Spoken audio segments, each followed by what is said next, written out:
केना के जीवे हे गंगा मैया, घर द्वार हमरो डूबले हे, घर द्वार हमरो बहले हे, केना के जीवे हे गंगा मैया, घर द्वार हमरो डूबले हे, घर द्वार हमरो बहले हे। रोड बांध पुलिया सब तोड़ दिलहो, केतनन के जान चल गेलै हे, केना के जीवे हे गंगा मैया, घर द्वार हमरो डूबले हे, घर द्वार हमरो बहले हे।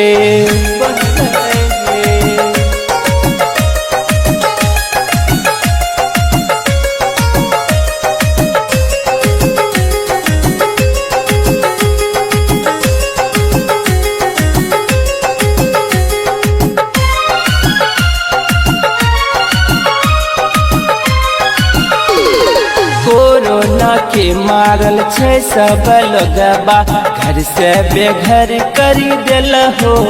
हे, फसल डूबले गाय माल भसले, ई कैसन आफत अइले हे, खाना पीना सब बर्बाद होइले, खाई के सब लोग जीते हे, केना के जीवे हे गंगा मैया, घर द्वार हमरो डूबले हे, घर द्वार हमरो बहले हे।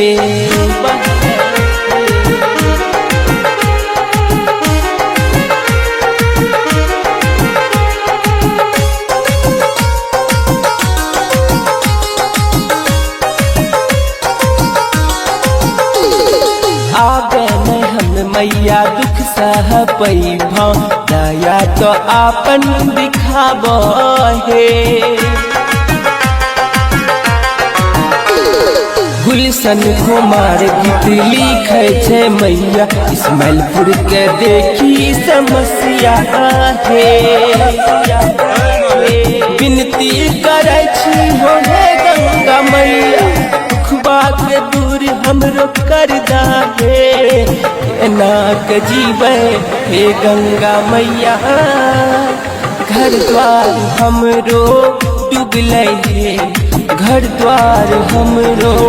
बहले हे, घर द्वार हमरो डूबले हे, घर द्वार हमरो बहले।